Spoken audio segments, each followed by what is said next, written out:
আমার একটা আধুনিক ডিএসএলআর ক্যামেরা আছে, ক্যানন ব্র্যান্ডের ক্যামেরা, 4K রেকর্ডিং, অর্থাৎ সাধারণ ডিজিটাল ক্যামেরা নয়। জাপান থেকে আনিয়েছি রে যন্ত্রটি, কিন্তু এত সূক্ষ্ম এর কাজ যে কোনো নামী স্টুডিওর ক্যামেরার চেয়ে কোনো অংশে কম নয়। অন্ধকারেও অনেক দূর পর্যন্ত এর স্বচ্ছ দৃষ্টি।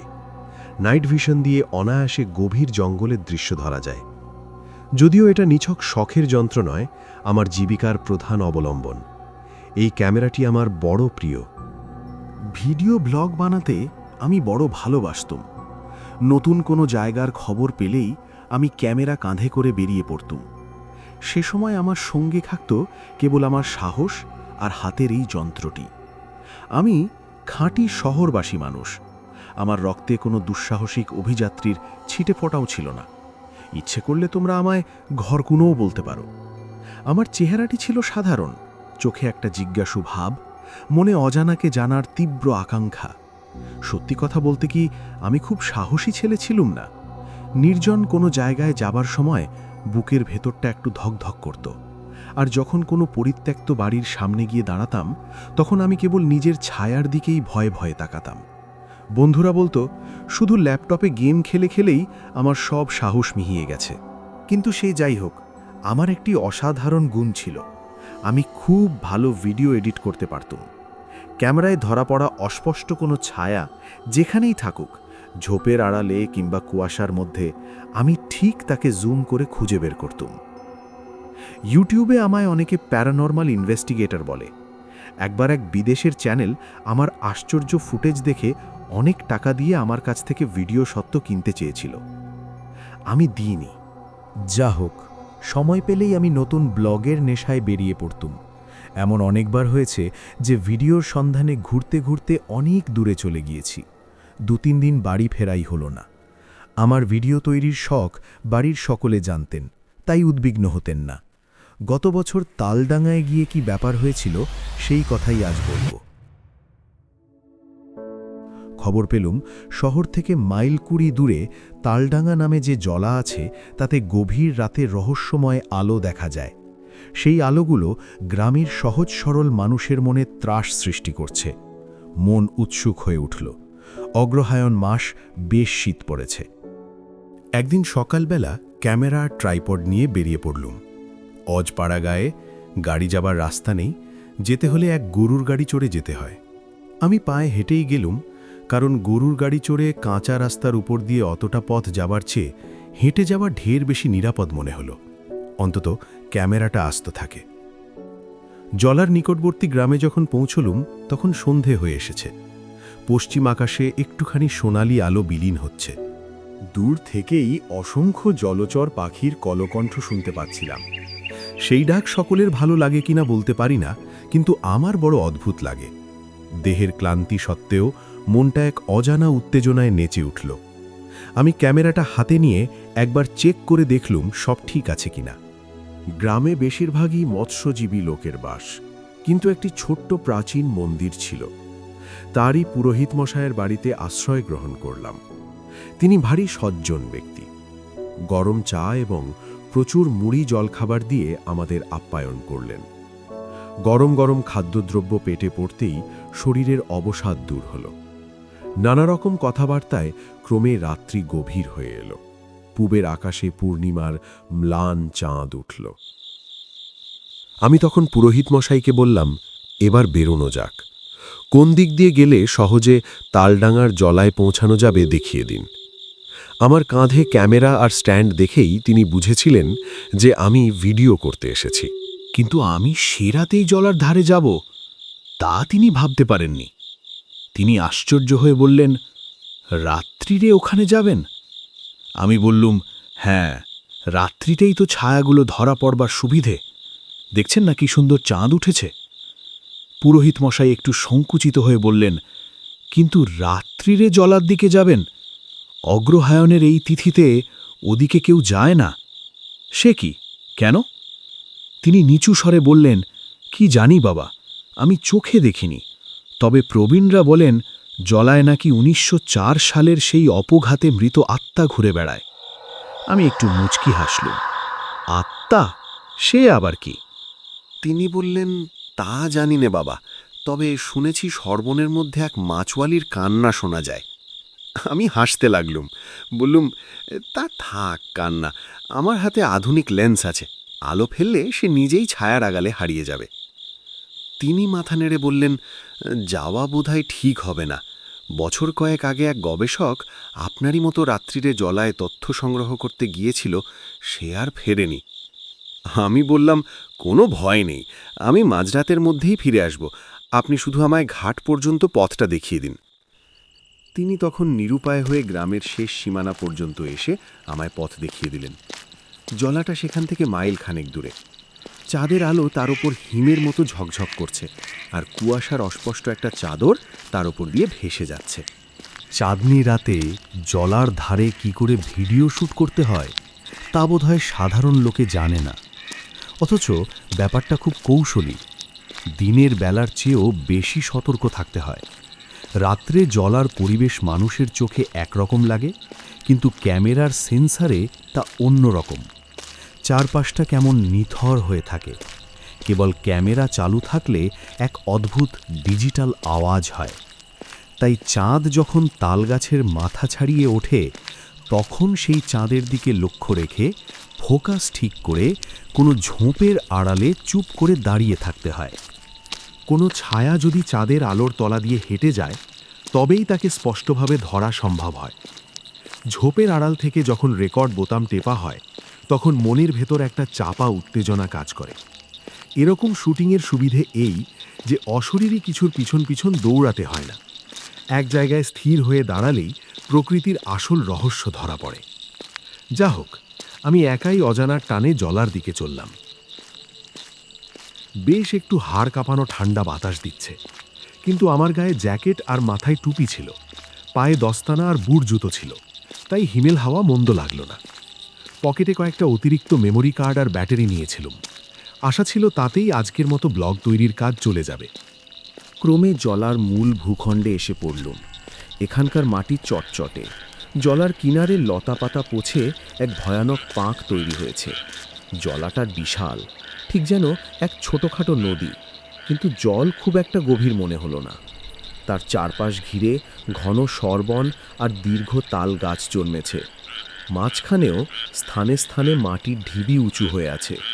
চাঁদের আলোয় সমস্ত দৃশ্যটা এমন রহস্যময় হয়ে আছে, যেন জগতের সৃষ্টির আদিম কোনো নির্জন মানচিত্র। দেখলে বুকের ভেতরটা কেমন গুড়গুড় করে ওঠে। জলের একদম কিনারা পর্যন্ত যাওয়ার দরকার ছিল না। চারিদিকে তাকিয়ে দেখলুম কতগুলো পচা গলা ঝোপ আর তালগাছ ইতস্তত দাগিয়ে রয়েছে। তারই মধ্যে একটা প্রকাণ্ড তালগাছ বেছে নিয়ে আমি তার আড়ালে ক্যামেরা বসালুম। রেকর্ডিং মোড অন করে দৃশ্যের অপেক্ষায় তৈরি হয়ে রইলুম। এইবার নিজের মনের অবস্থা লক্ষ্য করলুম। আমি এতক্ষণ বেশ সাহস নিয়ে আসছিলুম, কিন্তু এখানে এসেই কেন যেন বুকের ভেতরটা কেঁপে উঠল। আমার নিঃশ্বাস ফেলার শব্দ নিজের কানেই ভারী শোনালো। আমি শঙ্কিত চোখে এদিক ওদিক তাকাতে তাকাতে ক্যামেরার ছোট লাল আলোটার দিকে চেয়ে রইলুম। চারিদিকে চেয়ে দেখলুম অন্য কোনো মানুষ বা ভয়াবহ কিছুই নেই। ভাবলুম, জলার ধারের ভিজে মাটিতে নিশ্চয়ই আমার ঠান্ডা লাগছে, তাই মন অমন করছে। খানিকক্ষণ একা দাঁড়িয়ে আছি, হঠাৎ একটা শব্দে শিউরে উঠলুম। জলার ধারের কাদা দিয়ে একটা খসখস খসখস শব্দ ক্রমশ আমার দিকে এগিয়ে আসছে, যেন কোনো বিশাল সরীসৃপ টেনে টেনে যাচ্ছে। কিন্তু তখনই নিজেকে বোঝালুম যে অস্বাভাবিক কিছু নয়। সরবনের শুকনো পাতার ওপর দিয়ে হয়তো কোনো শেয়াল যাচ্ছে। এই খসখস শব্দ তখন নিস্তব্ধ জলার বুক থেকে কেঁপে কেঁপে উঠতে লাগলো। আমার নিজের ভয় দেখে একটু হাসি পেল। এই সব প্রাকৃতিক শব্দ শুনেই বোধহয় গ্রামের ভীতু লোকেরা এখানে আসে না। আবার শব্দ। এবারের শব্দ এমনি অভাবনীয় যে শুনে আমার শরীরের রক্ত হিম হয়ে এলো। জলার একদম মাঝখান থেকে একটা দীর্ঘ হাহাকার, যেন কোনো নারী ফুঁপিয়ে কেঁদে উঠল। নদীর চরে প্রতিধ্বনি তুলে এই কান্নাক্রমে মিলিয়ে গেল। জলাভূমিতে অনেক রকম জলচর পাখি থাকে, মনে হলো হয়তো তাদেরই কোনো নিশাচর ডাক ওটা। কিন্তু আমি অনেক জায়গায় ভ্লগ করেছি, অনেক জঙ্গলে রাত কাটিয়েছি, এরকম তীক্ষ্ণ কান্নার সুর কখনো শুনিনি। একবার মনে হলো ওটা কি সত্যিই পাখির ডাক। হঠাৎ খেয়াল করলাম আমার শরীরের সমস্ত শক্তি যেন ফুরিয়ে আসছে, আর আমার হাত পা থরথর করে কাঁপছে। আমি নিজেকে বারবার সাহস দিয়ে বললুম, কিছু নেই রাহুল, ও বাতাসের শব্দ। মন আমার নিজের কথা শুনল না, বরং এক অদৃশ্য হাত যেন আমায় পিছন থেকে জাপটে ধরল। আমি ঘড়িতে দেখলুম তখন সময় 11:40। এই সেই সময় যখন জলার রহস্য চরমে পৌঁছায়। পরিবেশটা যেন আমায় ফিসফিস করে বললে, ফিরে যা, এ মৃতদের জায়গা, এখানে তোর ঠাঁই নেই। হায়, মনের সেই কথা যদি শুনতুম। ক্যামেরার ভিউ ফাইন্ডারে চোখ রাখলুম। সময় তখন ঠিক 11:30 পেরিয়ে গেছে। এই সময় লেন্সের কোণায় নড়াচড়া দেখে মুখ তুলে দেখি এক ছায়া, যেন কোনো মানুষের কঙ্কাল। কারণ সেই ছায়াটা এতই অস্পষ্ট যে খালি চোখে দেখা যায় না। চাঁদের আলোর বিপরীতে সে ভেসে বেড়াচ্ছে। তৎক্ষণাৎ জুম করে লেন্স ঘোরালুম। চারপাশটা এক নিথর নিস্তব্ধতায় ভরে গেল। তারপর হঠাৎ টিক করে একটা শব্দ হলো। বুঝলুম ক্যামেরার মেমোরি পূর্ণ হতে চলেছে। সেই শব্দে আমার মনের ভয় এক মুহূর্তের জন্য কেটে গেল। আমি নতুন মেমোরি কার্ড ভরার জন্য স্থির হয়ে দাঁড়ালুম। তারপর এক পা এগিয়ে যেদিকে ছায়াটা দেখা গিয়েছিল সেই দিকে তাকালাম। ছায়াটা 50 হাত দূরে একটা বড় তাল গাছের তলায় স্থির হয়েছিল। আমি সেই গাছের কাছাকাছি গিয়ে হঠাৎ থমকে দাঁড়িয়ে পড়লুম। তারপর বুক কাঁপিয়ে উল্টো দিকে পিছিয়ে এসে নিজের ট্রাইপডের স্ট্যান্ডটা আঁকড়ে ধরলুম। আমার শরীরে এক ফোঁটাও শক্তি রইল না, যেন পায়ের নিচের মাটি সরে যাচ্ছে। আমার মাথা ঝিমঝিম করে উঠল, যেন চোখের সামনে পৃথিবীটা দুলছে। ক্যামেরায় কখনো এরকম গ্লিচ হয় না, তাই ভারী আশ্চর্য হয়ে আমি নিজেই সেই ক্যামেরার স্ক্রিনের দিকে তাকালুম। তাল গাছের নিচে কোনো পাতা নেই, কিন্তু সেখানে পরিষ্কার এক নারী মূর্তি দাঁড়িয়ে আছে। ঝোপের 10 হাতের মধ্যে গিয়ে আমিও মূর্তির মতো জমে গেলুম। দেখলুম সেই মূর্তিটা হাঁটু গেড়ে বসা, আর সাদা এক পুরনো মাছ ধরার জাল তার সর্বাঙ্গে জড়িয়ে রয়েছে। এই সময় আবার সেই বুক ফাটা কান্না। জলার চারপাশ থেকে ফেটে পড়ল। শিউরে ওঠা সেই স্বর আমার হৃৎপিণ্ড পর্যন্ত কাঁপিয়ে দিয়ে গেল। কে ওখানে? মানুষ না 1904 সালের সেই অভিশপ্ত নারী? অমন করে আর্তনাদ করে উঠল কেন? প্রাণপণ সাহস সঞ্চয় করে আমি শুধু একটা কথা উচ্চারণ করলাম, কে ওখানে? আবার সেই পৈশাচিক গোঙানি। আমি এক পাও নড়তে পারলাম না। ইচ্ছে হলো পালিয়ে যাই, কিন্তু দেহ অবশ। আমার 2 চোখ সেই ক্যামেরার লেন্সের ভেতর দিয়ে নারী মূর্তির ওপর স্থির হয়ে রইল। হঠাৎ সেই মূর্তি উঠে দাঁড়ালো, কুয়াশার মধ্য থেকে বেরিয়ে এলো। আমি তার মুখ দেখতে পেলুম না। সর্বাঙ্গ পচা জালের মতো এক সাদা বস্ত্রে ঢাকা। সে একটা লিকলিকে লম্বা হাত তুলে আমায় ইশারা করল। তারপর নিঃশব্দে গভীর জলার দিকে যেতে লাগল। খানিক দূর গিয়ে সে ঘাড় ঘুরিয়ে দাঁড়ালো। তারপর আবার সেই হাড় হিম করা হাত তুলে আমার ডাকল।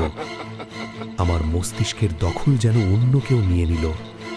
কোনো মন্ত্রমুগ্ধ পুতুলের মতো আমি তার পিছু পিছু চলতে শুরু করলুম। ক্যামেরাটা ট্রাইপডেই পড়ে রইল। আমি শুধু সম্মোহিতের মতো পা বাড়ালাম। বুকের ভেতর এক গভীর আতঙ্ক, শরীর যেন পাথর হয়ে গেছে, তবু সে আমায় টানছে। আমার নিজের বিবেক আমায় পিছন থেকে বাধা দিতে লাগলো। মনের ভেতর থেকে কেউ সাবধান করতে লাগলো, যেন কিছুতেই সামনে না যাই।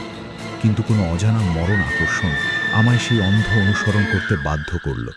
আমি পদে পদে হোঁচট খেতে লাগলুম, কাদায় পা জড়িয়ে যেতে লাগলো। তবুও আমার চলা থামাতে পারল না। ক্রমে জলার মূল কেন্দ্রের নরম পাকের উপর এসে পড়ল। সে যে কি বিভৎস নরক তা মুখে বলা যায় না। আর এই পাকে একটু একটু করে তলিয়ে যাওয়ার মতো ভয়ঙ্কর মৃত্যু আর হতে পারে না। আমি কিন্তু হিতাহিত জ্ঞান হারিয়ে ফেলেছিলাম। কেবল সেই মূর্তির হাতের ইশারার দিকে চেয়ে এগিয়ে যাচ্ছিল। ক্রমে যখন পাকের মধ্যে কোমর পর্যন্ত ডুবে যেতে লাগলো, তখন সম্বিত ফিরল। মূর্তিও সামনে খানিক দূরে দাঁড়িয়ে আছে। তারপর আবার সেই রক্ত জল করা চিৎকার। এবার কিন্তু কান্না নয়, মনে হলো যেন সে একটা পৈশাচিক লালসায় আমার দিকে তাকিয়ে হাসছে। আমি আর এগোচ্ছি না দেখে মূর্তি এগিয়ে এলো। ম্লান চাঁদের আলোয় তার ফ্যাকাশে হাতটা আমার দিকে বাড়িয়ে দিল।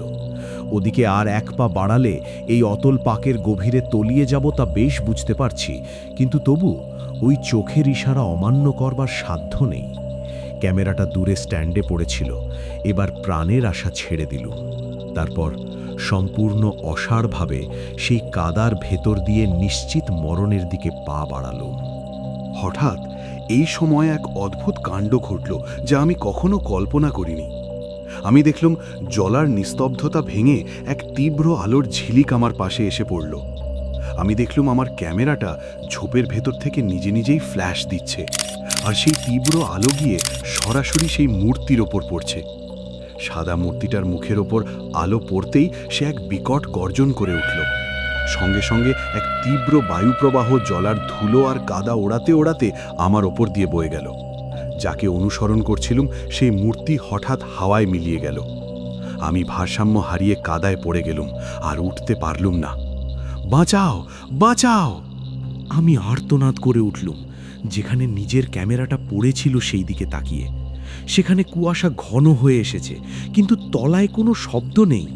আমি কোনো মতে পাক থেকে নিজের শরীরটা টেনে নিয়ে এলুম এবং দেখলুম সেখানে কিছুই নেই, সব স্তব্ধ। সেই যে ভয়ঙ্কর মুহূর্ত, তারই সাথে সাথে জলার সমস্ত রহস্য যেন হারিয়ে গিয়েছে।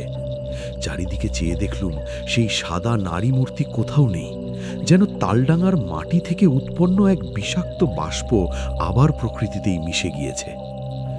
কেউ আছো বলে আমি চিৎকার করে উঠলুম এবং কাদামাখা শরীর নিয়ে মাটির ওপর আছড়ে পড়ে অজ্ঞান হয়ে পড়লুম। পরদিন প্রাতঃকালে পুরোহিত মশাইয়ের ডাকে জ্ঞান হলো। তখনও আমার হাত সেই ক্যামেরার ট্রাইপড আঁকড়ে ধরে আছে। সারা শরীরে জ্বর আর প্রবল কাঁপুনি নিয়ে অনেক কষ্টে গ্রামে ফিরে এলুম। ক্রমে আমি সুস্থ হয়ে উঠলুম। এখনও মাঝে মাঝে ভিডিও বানাই, কিন্তু সেই রাতের স্মৃতি আজও আমার পিছু ছাড়ে না। যখন মনে হয় সেই অদ্ভুত আলো না জ্বলে উঠলে আজ আমি ওই পাঁকের নিচে কঙ্কাল হয়ে পড়ে থাকতুম। দারুণ ভয়ে বুকটা ধক করে ওঠে, কিন্তু তবু সেই জলার ডাক মেটেনি। তখন বিস্ময়ে মন ভরে ওঠে।